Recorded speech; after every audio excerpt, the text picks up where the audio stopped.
Hey guys, welcome back to our series Jesus Is. Have you ever tried to impress someone and do these things to impress them and it turning out that you actually failed and just embarrassed yourself? I feel like sometimes as Christians, we also try to do that. We try to do these things to impress God. So tonight we'll be talking about what impresses God, how we can impress God. And so stay tuned and I hope you're blessed.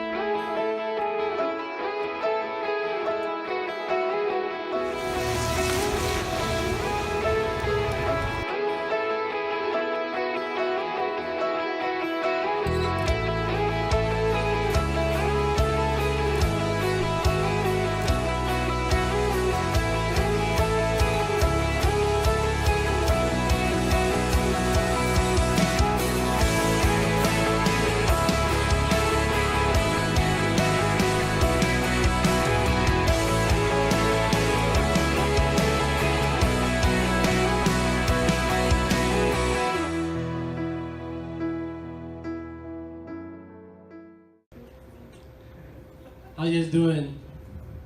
You guys doing good? Pizza's for later. Just cool.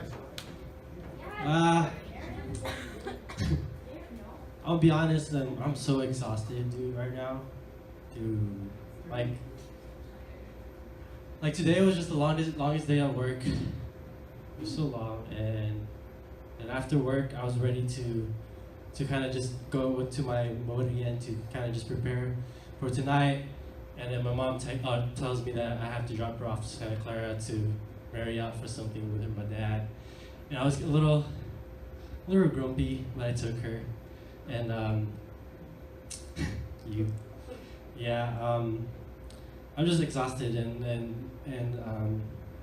but you know what? God is here tonight, and so we are to be excited for Him, for His word. And even though there's not a lot of us earlier, now there's more of us.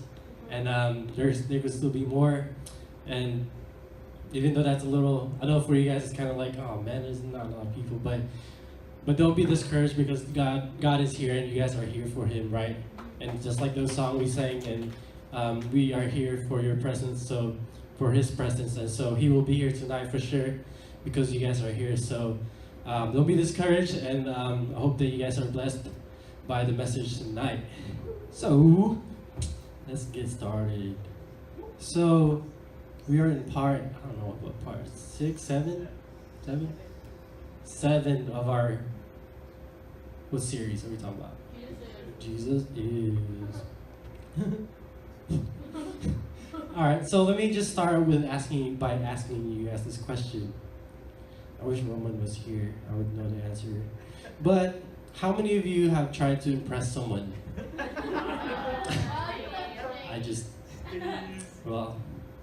We all know it. It's not shady, right? So how many of you have a story that you kind of want to share about you or about someone, if you want to go that way, like I did just now?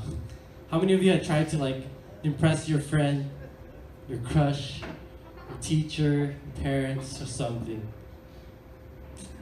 Celeste, you have a story you want to share? Oh, I have a story. Yeah? Okay. Trying to impress someone? Okay, but this is not like a common one, but you know how you like want to establish good relationships with your teachers, right? So, it was this year, my math teacher, she was like asking a question. She was like, oh, do you guys know how to do this? So me, I was like, yeah, Algebra 2 is so easy, right? Because like, we were just reviewing Algebra 2 because it's the beginning of the year. So I was like, I went to the board and I did the work. And I was so confident, and I was so wrong. It was so embarrassing. It was so bad. Like, it was bad. Okay, that's it. That's cool though, because I would have been trying to go up there, so props to you. Anyone else? You got a story, Riley? Yeah, you're already laughing, bro. No? Come on, man. No? Anyone else? One more. Isabella. Okay, so like during PE, I think this week, we have a swimming unit, and I'm like a pro because I had the swim team last year.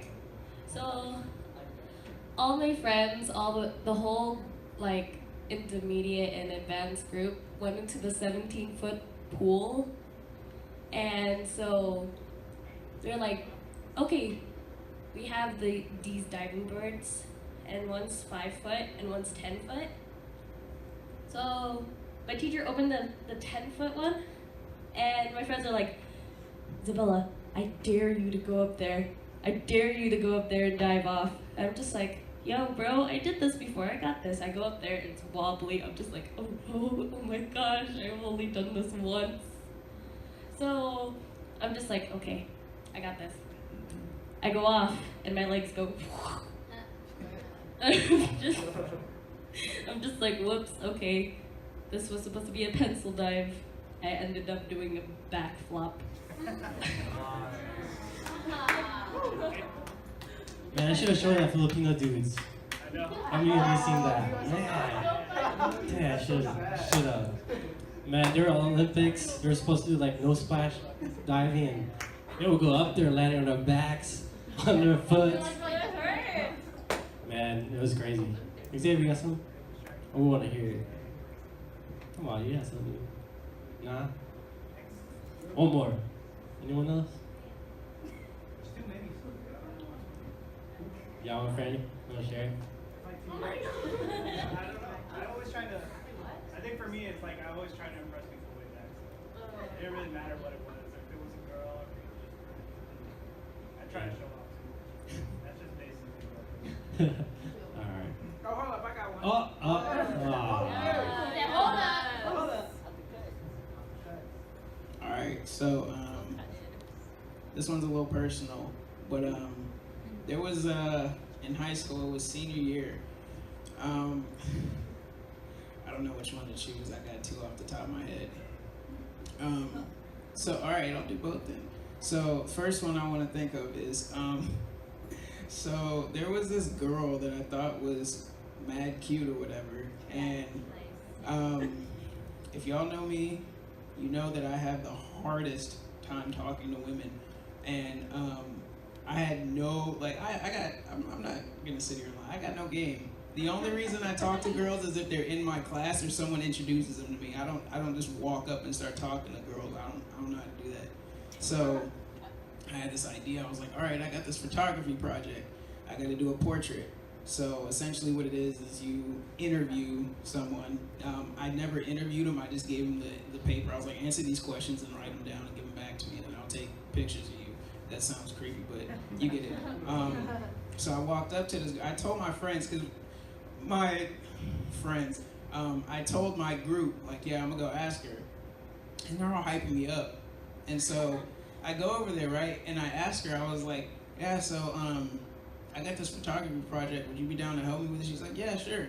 So she goes to put her number in my phone, and at the time I was in a stage where I used to really, really like import models. So I had one as the background on my phone, and I handed her my phone to give me her number, and she sees my background. She's like, wow, nice background. And I was like, oh no, this is bad. But anyways, moving past that, she gave me her number. Then I got up and walked away.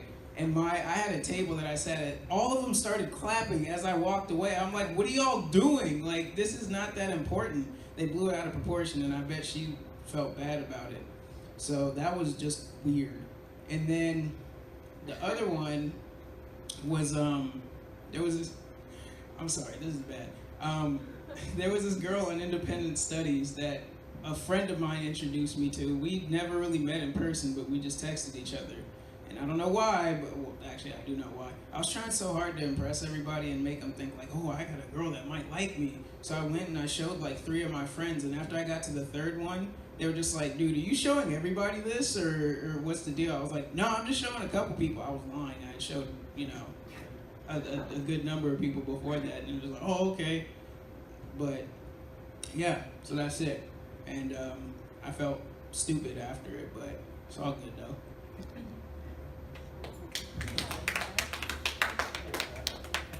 Well, I got one. Of course I have one, I'm speaking. So if you don't know, I was from the Philippines, and after the Philippines, we lived in LA for like 8 months and do my 8th grade year there and moved here. But when I was in LA, I was part of a youth group, just like us. They're also into basketball. just like us. So one day, Saturday morning or afternoon, we were at a park. There's a couple of friends from the youth group, and we were at a park, and we were playing horse. Trying to like, everyone know how to play horse? Yeah, I don't have to explain. Cool. Xavier, you got it. All right, you got it. So you had to basically do something, and then someone has to try to do it. Otherwise, you have something or you lose. And so my friend, he was just like, "Yo, why don't you try dunking?" Right? And so for me, I always wanted to dunk, and so I was given the opportunity to kind of show off my hops and show off my skills in dunking. And I had none. And so, but I wanted to try it anyway because I wanted to impress my friends and I wanted them to be like, "Dang, Daryl just dunked," right? And then so I told my friend to kneel down on the floor and just kind of curl up a little bit. And I was thinking of using him as a chair to kind of step off from. And so let's just say that's my friend right there. I'm not gonna do it again. So that's my friend. The hoop is like behind it, and so I get a running start. Try running, and I jump off his like shoulder, and I got up high, and so I was already in the air, and I was like, "Oh man, I'm about to do it." And of course, I'm not gonna share the short story if it's not funny or it's not embarrassing, right? So I got up in the air, and I have no idea if I made the shot or the dunk or not, but I just know that when I try to dunk, and of course that was my first time dunking because I'm 5'7", Filipino, I can't dunk. And so I tried dunking, and I don't know what happened, but I touched the rim and I held on to it, and I didn't know how to do it, and I was just, the momentum like still was going to me, was still going, and I was still holding on to it. And when I was like almost like horizontal, I let go too early, and boom, I fell right on my back, and I feel like I fell on my head, and that is why sometimes I got a scar right here. And so after that, I was like blacked out, or not black, it's white. It's like white and a white ringing noise. And so my friends were just like trying to wake me up, and I was like unconscious, and they're just trying to wake me up, and they had to call my parents, and I had to go to the hospital, get some stitches, not stitches, staples in the head, and like it was better. And then months later or weeks later, I had to come to the doctor and have them take it out, and it was just a fail, and I probably didn't impress anyone, and they were just like, "Man, Daryl did try to dunk, but it sucks he couldn't do it." And so that was embarrassing, and I tried to impress my friends, and that's my story. And if you ever see my scar in the back when I get a haircut, that's what it is. That's what it is. And so why am I sharing the story? And of course, there's going to be a story to that. And this came up to me right away when I was trying to prepare for the message, is that I feel like sometimes we try to impress God with our actions, right? Do you think you can relate to that? Right? Sometimes I feel like we try to impress God by doing things that we know that it's going to make him smile, or we know that it's going to kind of make us a better Christian than the other people. I feel like sometimes we tithe too long. We take out our money and we can't reach it, where is it? And drop it, or like when we tithe, sometimes we think, "Oh God, I'm giving to you. You must be impressed to me," or "God, I'm going to FNL tonight. You must be impressed with me," or "God, I'm doing all these things in the ministry. You must be so proud of me," right? That to me personally, I've done that before with God, and sometimes I try to impress God, but sometimes my performance is just kind of burning me out from doing all these things trying to impress Him. When in fact, God is only impressed about what we've done with His Son, right? Because if you think about it, Jesus, His Son, is a gift for us. And for you guys to give someone a gift and they don't use it, that's like, man, why did I give you that gift?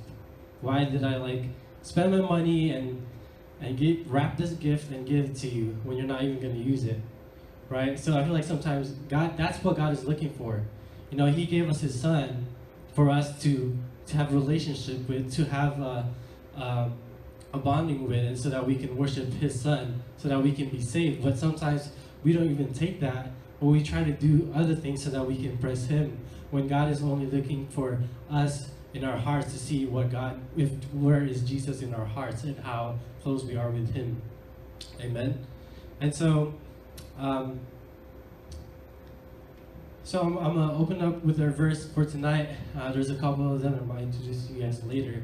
And so, I feel like sometimes we really just show off to the people and make sure that people sees what we're doing. And in Matthew 6, 1 and 4, we can see here it says, "Be careful not to practice your righteousness in front of others to be seen by them. If you do, you will have no reward from your Father in heaven.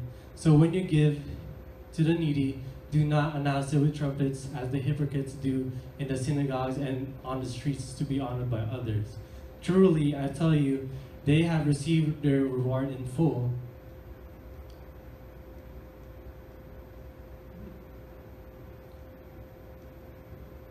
But when you give to the needy, do not let your left hand know what your right hand is doing, so that your giving may be in secret. Then your Father who sees what is done in secret will reward you." And so I was reading this, and to me, there's like a better version. So if you guys don't mind, I'm gonna read the Message version, and it's crazy how this translation translates it. It says, "Be especially careful when you are trying to be good, so that you don't make a performance out of it. It might be a good theater, but the God who made you won't be applauding. When you do something for someone else, don't call attention to yourself. You've seen them in action, I'm sure. Play actors, I call them. Treating prayer meetings and street corners like a stage, acting compassionate as long as someone is watching, playing to their crowds. They get applause, true, but that's all they get. When you help someone out, don't think about how it looks. Just do it. Quietly and unobtrusively. That is the way your God, who conceived you in love, working behind the scenes, that helps you out." So the key thing there is like, don't make a performance out of it, right? I feel like sometimes we think that Christianity is a performance, that we have to. I think the biggest thing about the thing that people misunderstood when doing worship is that some people think that it's a performance, right? Sometimes it's a performance for the people, but really we're doing it for God, not performing for people. But we're doing it for God so that the people can be led to God. And I think that's what a lot of people misunderstand. Religion versus relationship with God versus the gospel. And I recently graduated from East Bay, and they have this thing called sororities and fraternities. You guys familiar with that? For some of you, you will find out what that is. And you say, what is that? Nothing. And sororities or fraternities, and I'm nothing against them a little bit. I never joined them because of the fact that sometimes I feel like, so basically what you have to do is you have to do this rushes events, and also you have to pay this amount of dollars. And the rush events, you have to do something, right? You have to do some kind of thing that they require you to do. Depends on the place, the sorority. My friend, he tried to join a sorority or fraternity, and what he had to do is, first of all, pay for some fee to be part of that club and to be part of that friendship. And also he had to do certain things on the rush event. And so one day he had to carry a brick inside of his backpack all day and at school at East Bay. I don't know if you've been to East Bay, but there's so many stairs there. And it's crazy. He had to carry that.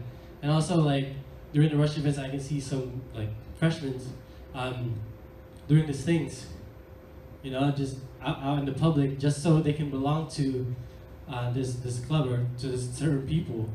And I feel like sometimes we think that it is like that with Christ or with a relationship with God. I feel like sometimes we have to do those things, we have to pay for those things so that we can be accepted. And in the book that Judah Smith wrote, that we are basing this series on, is that religion says obedience brings acceptance, while the gospel says acceptance brings obedience. That's pretty deep to me.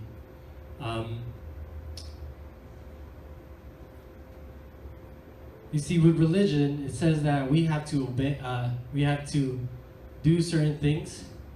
Then we gotta believe, then we belong. But they have it mixed up with the gospel. With the gospel, we're talking about we belong first, so then we believe in Him, and then that is why we do certain things, because of our worship to Him. You see, it's not about performance, but it's about God being with us and in us. It's about totally just blanked out. It's about what we've done with His Son, Jesus Christ, right? What God is looking for is what we've done with His Son when He came to this earth. Is God with us? All right, so that's the title of our message tonight. I was kind of late to introduce it. I realized I didn't introduce it yet, but the title is Jesus is with us and for us. But I think in reality, it should have been titled Jesus should be with us because He is for us. Because I feel like sometimes we forget that He is with us, but Jesus should be with us, right?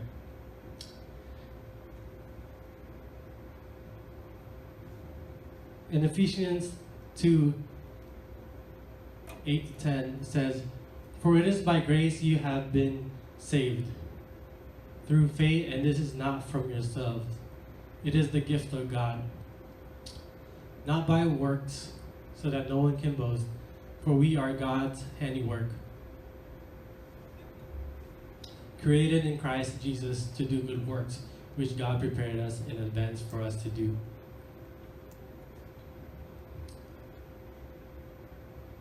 So it is by grace. You know, a lot of people think that we have to do this a couple times with religion. We have to do this a couple times. We sacrifice our friends and do this, and then we can believe, and then we belong. But sometimes in the gospel, even if we don't long for God, we belong to Him already, right? Even in the times where you don't want Him, even in the times where you've strayed away, and He calls you His belonging because He loves you that much. Now, aren't you glad that it's not based on performance? That if it was based on performance, I feel like everyone here would not belong, right? So, aren't you glad that we don't have to do anything before we belong to Him?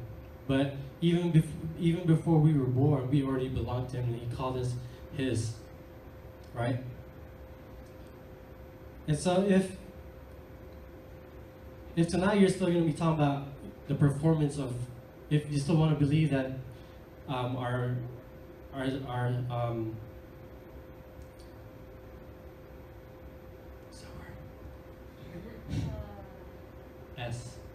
salvation.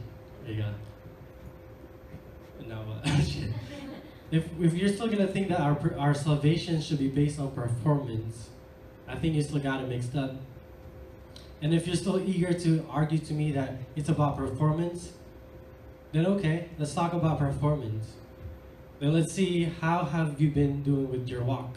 How have you been doing with your addiction? How have you been doing with your prayer life?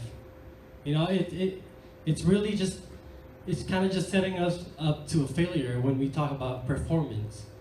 But if you still want to argue about performance, let's talk about one performance that He did on the cross. You know, if you want to talk about performance, let's go ahead and talk about His Son dying on that cross so that we can be saved. And that is the one performance that we can talk about, right? And how many of you are grateful for that performance that he did once in this world so that we can be saved? How many of you, if you believe and you are so grateful for that, can we just give God a clap offering right now for just that performance that he's done?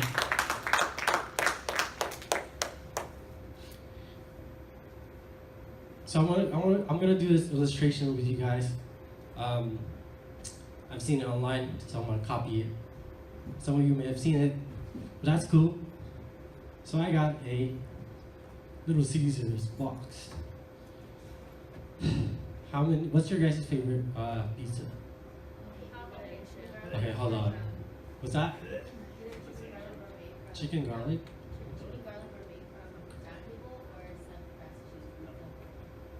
Pizza. What else?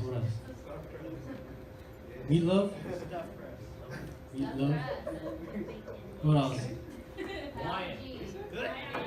Biology? Hawaiian? Pineapple does belong. Don't hate on that, bro. It's strawberry. What else? Strawberries on For me, it's man. What I've been liking recently is glazed pizza with Alfredo sauce. Yeah. Yeah. Or like sometimes I like also barbecue sauce with like Okay. yeah, it's pretty good. But barbecue sauce with chicken and mushroom and bacon and onions. You're making us fun. It's crazy. I love pizza sometimes, but.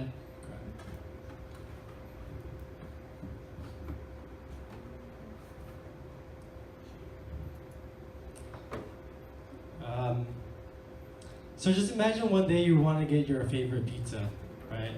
DoorDash, holla, just kidding. I work at DoorDash sometimes. But just imagine you're trying to order pizza box. Pizza box. If you're trying to order your favorite pizza, and you're ready, it was hot and ready, and the delivery guy just comes into your door and knocks and like, hey, and you're just like, oh. That must be my pizza, right? And you're so ready to eat it, but this guy comes in, you open your door and this guy's holding the pizza without any box. He's just holding the pizza. How many of you eat that? I knew Riley would. She would. No, you wouldn't lie. You would? No, same thing. You're just holding the pizza and the cheese is like resting on the floor, and she's like, "Here you go." You probably put it on his car seat, the pizza right there. Huh? Yeah, isn't that weird? That's nasty. Maybe I should try to do that next time. On a DoorDash. -$5 tip. So what am I talking about pizza right now? Most of you, except for them two, you're gonna be like, "Where's your pizza box, right? Where's the pizza box that it should come with?" And you're looking for the pizza box, even if you had the pizza already, what you ordered, right? And the crazy thing about that is that if you think about a pizza delivery, like say this, like $6 for a pizza with the pizza. Probably like 1% of that fee that you paid is like for the pizza box, and the rest of it for the other ingredients like bacon, because bacon's so expensive. And let's just say like this is like, let's say you buy a $5, just to make it easy, $5 pizza, and 1% of that fee that you paid is for this pizza box, because they have to pay for this for sure. They don't just get this for free. And so this would be like 5 cents, and the pizza would be like $4.95. Yeah, right? Yeah. Does that make sense? Like you're paying for the $4.95 for the pizza and just 5 cents for the pizza box.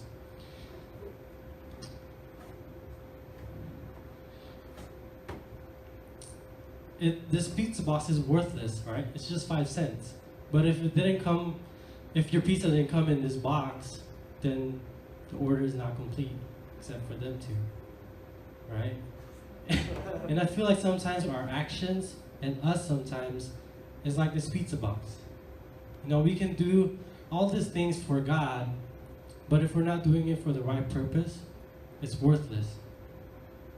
But if it had a purpose in it, and if we had Jesus in our hearts, this pizza box is worth just like the pizza.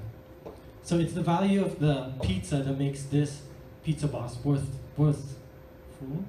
worthy, right? And it's the same thing with us. See, without Jesus in us, we're just coming into the front door. Or without Jesus Christ in our hearts, our actions are just 5 cents. Then you're missing the $4.95, which is God which is Jesus in our hearts. And that's crazy, because then let's just flip it around and someone comes into your door and he gives you the pizza box without the pizza. Would you still like that? No, right? So it's like saying that our actions without Jesus Christ is nothing. And the only thing that makes our actions worth it is Jesus in our hearts. The same way with this pizza box.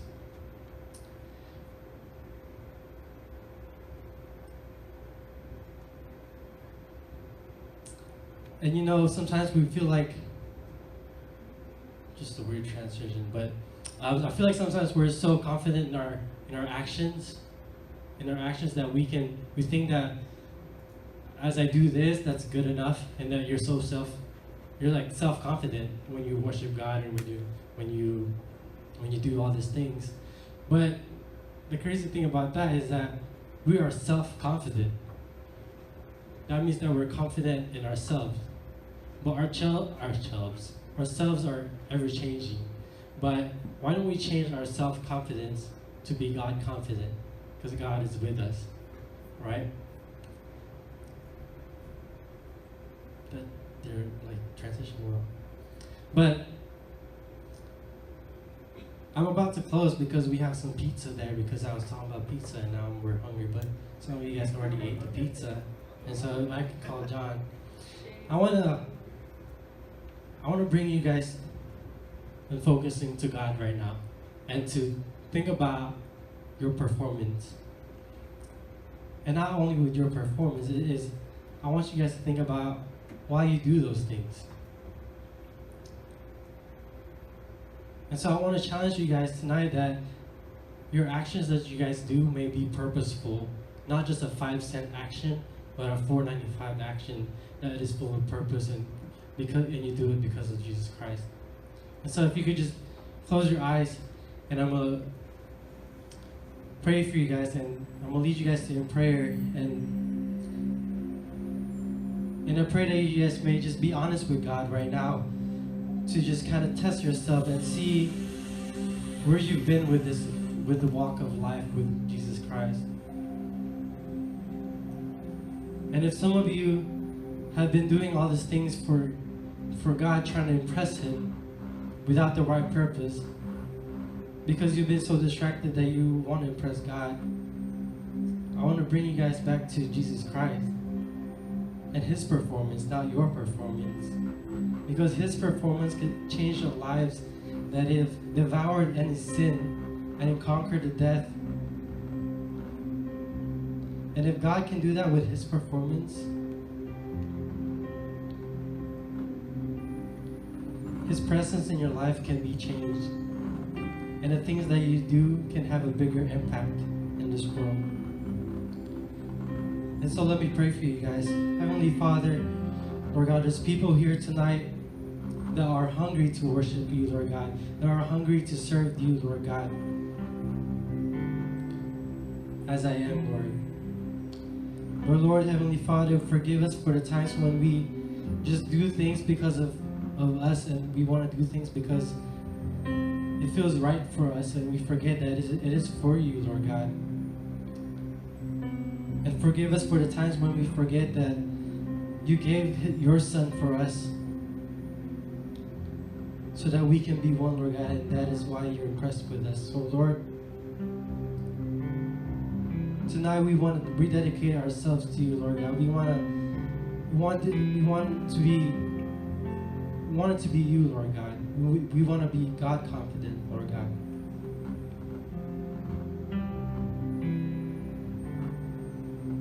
Lord God, may our works be purposeful, Lord God.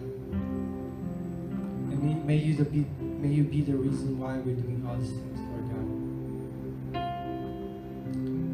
So be in our hearts, Lord God. May we just continue to get to know you, Lord God. Continue to stay hungry for you, Lord God. May we continue to grow in you, Lord God, individually and also as a youth group, Lord God. We believe that you can bring change in our lives, Lord God, and we thank you for